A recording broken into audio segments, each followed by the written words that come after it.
ఇక ఈనాటి ముఖ్య అతిథి ఆంధ్రప్రదేశ్ దేవాదాయ శాఖ మంత్రి శ్రీ మాణిక్యాలరావు గారిని మాట్లాడవలసిందిగా కోరుతున్నాం.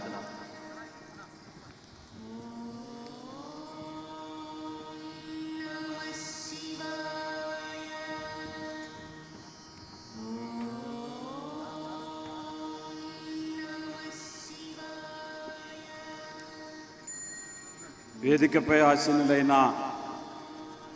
పూజ్య స్వామీజీల పాదపద్మాలకు నమస్కరిస్తూ,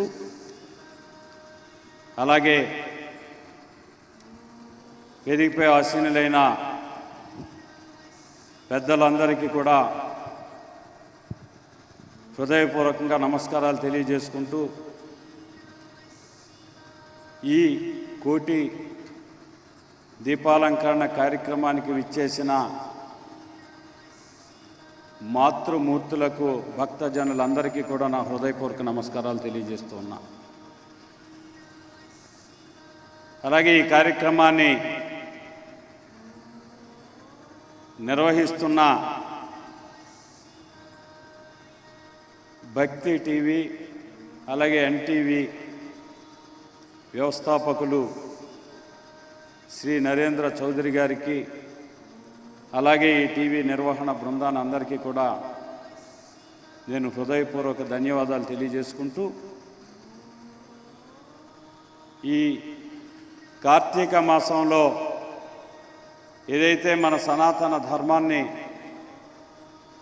మనం పాటిస్తూ చీకటలని తొలగించే దిశగా ఒక దీపాన్ని వెలిగించే కార్యక్రమం ఏదైతే ఉందో, ఈ కార్యక్రమాన్ని నిర్వహించడం ద్వారా, ఒక దీపాన్ని వెలిగించటం ద్వారా మన మనసులో ఉన్న అజ్ఞానాన్ని వెలిగించే దిశగా, తొలగించే దిశగా ఒక జ్యోతిని మనం వెలిగించి ఈ సమాజంలో శాంతి కోసం, చక్కటి ఆధ్యాత్మిక భావం కోసం, ఒక ప్రేమ భావం కోసం అందరం కలిసి ఈ కోటి దీపారాధన ద్వారా ఒక మంచి సందేశాన్ని, ఒక శాంతి సందేశాన్ని, ఒక అమృత సందేశాన్ని, ఒక సోదర భావాన్ని, ఒక దైవ భావాన్ని కూడా ప్రజల గుండెల్లో రగిలించే దిశగా, కేవలం ఇక్కడ కోటి దీపాలే కాకుండా ఈ కార్యక్రమ రిలే ద్వారా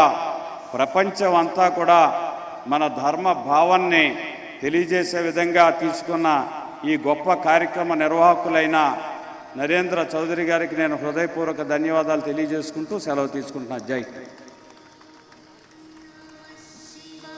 ధన్యవాదాలు. ఏపీ దేవాదాయ శాఖ మంత్రులు శ్రీ మాణిక్యాలరావు గారికి.